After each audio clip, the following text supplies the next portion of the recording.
Good morning students. Exercise 7.2 का question number 5 तक मैं आपको करा चुकी थी, जो कि आपको नोटबुक में करना था। अब मैं आपको क्वेश्चन नंबर 6 बता रही हूँ, जिसको ध्यान से समझिए। आंसर छोटा सा है पर उसको अंडरस्टैंड करना बहुत ज़रूरी है। क्वेश्चन नंबर 6 है कंप्लीट द कॉन्ग्रुएंस स्टेटमेंट। ये ट्राइंगल दिया हुआ है, ट्राइंगल बी सी ए। ये किसके कॉन्ग्रुएंट होगा? इधर वाला ट्राइंगल, उसका प्रॉपर नाम लिखना है। तो बी सी ए, और यहाँ पे क्या दिख रहा है? बी टी ए, इस तरह से दिख रहा है। अब यहाँ पे हमको पता लगाना होगा कि ये जो बी है वो दोनों में कॉमन है। तो बी किसका करस्पॉन्ड है? बी पॉइंट बी का करस्पॉन्ड है, करस्पॉन्डेंस बी है। सी नेक्स्ट है, सी सी किसका है? सी अगर आप देखेंगे तो ये ऐसे एक डॉट वाले एंगल से रिप्रेजेंट कर रहा है। तो यहाँ इस ट्राइंगल में डॉट वाला एंगल कौन सा है? टी पॉइंट पे है, तो सी टी का करस्पॉन्ड होगा। और ए जो है वो इधर भी ए ही है, बी ए टी ऐसे लें या बी ए सी लें, तो यहाँ पे भी 90 ही बन रहा है, तो ये ए का करस्पॉन्ड ए होगा। तो अब यहाँ पे बी सी ए दिया है, तो ये किसका करस्पॉन्ड होगा? बी टी ए का। तो यहाँ पे हम क्या लिखेंगे? Triangle B T A. Correspond का मतलब है कि ये बी वाला पॉइंट इस ट्राइंगल के कौन से पॉइंट के साथ रिलेट करता है? सी वाला किसके साथ रिलेट करता है? सी वाला ये डॉट से रिप्रेजेंट किया हुआ है, तो ये टी से रिलेट करेगा। और ए वाला ए से, क्योंकि ए इधर भी है और ए इधर भी है। ये बी और ए पॉइंट दोनों ट्राइंगल में आ रहे हैं, तो उस हिसाब से बी सी ए, इसका बी सी ए लिया तो उसका सीक्वेंस आएगा बी टी ए। तो B C A B T A के करस्पॉन्ड होगा और कॉन्ग्रुएंट होगा। इस हिसाब से हमने बताया। इसका जो सेकंड क्वेश्चन है क्यू आर एस, तो क्यू वाला किसके करस्पॉन्ड है वो आपको देखना पड़ेगा। पहले करस्पॉन्डिंग का साइन ये होता है। तो क्यू पॉइंट जो है वो सिंगल क्यू आर एस, इस ट्राइंगल की बात आ रही है। तो क्यू आर और एस तीनों का करस्पॉन्ड हमको बताना है। तो पहले क्यू देख लेते हैं। क्यू जो है वो एक सिंगल लाइन वाले एंगल से बताया, तो इधर सिंगल लाइन वाला एंगल टी है, ये टी के होगा। फिर आर जो है वो डबल लाइन वाले से बताया, तो डबल लाइन वाला पी है।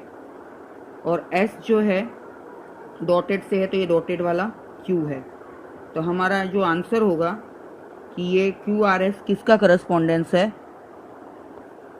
सॉरी, करस्पॉन्डेंस नहीं, किसका कॉन्ग्रुएंट है ट्राइंगल क्यू आर एस? तो ये क्यू आर एस किसका हुआ? टी पी क्यू के। तो ये होगा ट्राइंगल टी पी क्यू, क्योंकि क्यू जो है वो टी से रिलेट कर रहा है, सिंगल एंगल, सिंगल लाइन वाला एंगल। आर डबल वाला पी से रिलेट कर रहा है, और एस जो है डॉट वाला ये क्यू से रिलेट कर रहा है। तो Q R S equals to T P Q.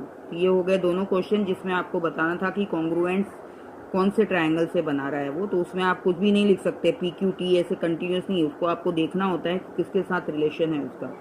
Next question number 7 जो आपकी बुक में दिया हुआ है, in a squared sheet draw two triangles of equal areas which such that the triangles are congruent, the triangles are not congruent. ये मैं आपको नहीं करा रही हूँ। आपको स्क्वायर शीट पे दो ट्राइंगल लेने हैं जो कॉन्ग्रुएंट हो, और दो ऐसे लेने हैं जो कॉन्ग्रुएंट नहीं है। एक तो एक एक्टिविटी टाइप है, what can you say about their perimeter, ये बताया हुआ है। तो कॉन्ग्रुएंट होंगे तो पेरीमीटर सेम आएगा, एरिया सेम है तो, और इसमें थोड़ा डिफरेंट आएगा। तो ये मैं नहीं करा रही हूँ, ये मैं ओमिट कर रही हूँ। ये एक तरह से एक्टिविटी है, आप करना चाहें तो बना के देख लें।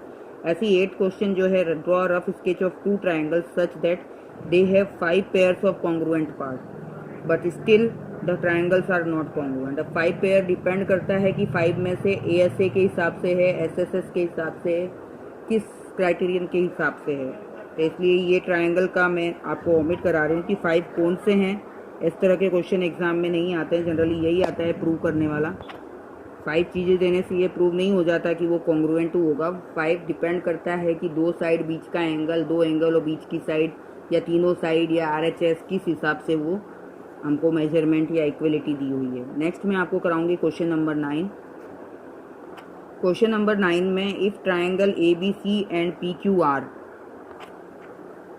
आर टू बी कॉन्ग्रुएंट, अगर ये दोनों कॉन्ग्रुएंट हैं, name one additional part of corresponding parts, what criterion did you use. यानी अगर ये कॉन्ग्रुएंट है तो इसमें क्या एडिशनल इंफॉर्मेशन चाहेगी जिससे कि आप इसको एक दूसरे का कॉन्ग्रुएंट बता सकेंगे कि ये वाला ट्राइंगल इसका कॉन्ग्रुएंट है, और कौन से क्राइटेरिया यूज़ करके आप बताएंगे। तो इसमें क्या करना है, देखिए आपको दो चीज़ें दी हैं। ये बी जो है वो Q, angle B angle Q बराबर है, क्योंकि यहाँ दिया है ये 90 है तो ये भी 90 है।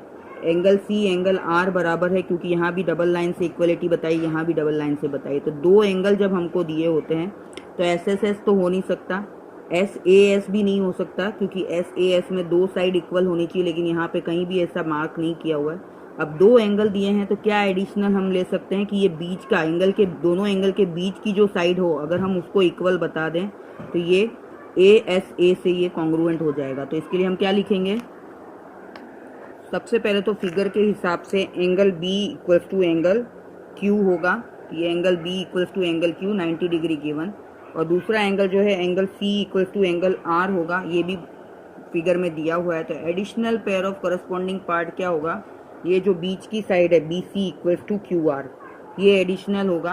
तो उससे ये ABC और PQR कॉन्ग्रुएंट हो जाएंगे ASA कॉन्ग्रुएंस रूल से। ABC और PQR किससे होंगे, ASA कॉन्ग्रुएंस रूल। तो आपको यही पूछा था कि एडिशनल क्या चाहिए, तो एडिशनल बीच वाली साइड को इक्वल बता देंगे, और कौन से क्राइटेरियन से होंगे, तो ASA क्राइटेरियन से होंगे। तो ये आपका क्वेश्चन नंबर 9 हुआ।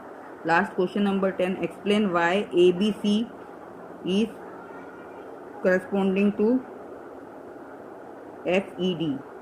ABC FED से कॉन्ग्रुएंट कैसे है, इसमें कॉन्ग्रुएंस का कैसे रिलेशन है वो आपको बताना है। तो ABC के कौन से पार्ट कॉरस्पॉन्ड हैं वो पता करके आप देख सकते हैं। ABC कॉन्ग्रुएंट टू FED के लिए पहले तो हम इंफॉर्मेशन देखेंगे कि हमारे पास 3-4 क्राइटेरियन है SSS। तो अगर हम SSS को कंपेयर करें तो S के हिसाब से तो खाली एक ही साइड इक्वल दी है, बाकी दो साइड इक्वल नहीं दी है, तो SSS तो नहीं हो सकता।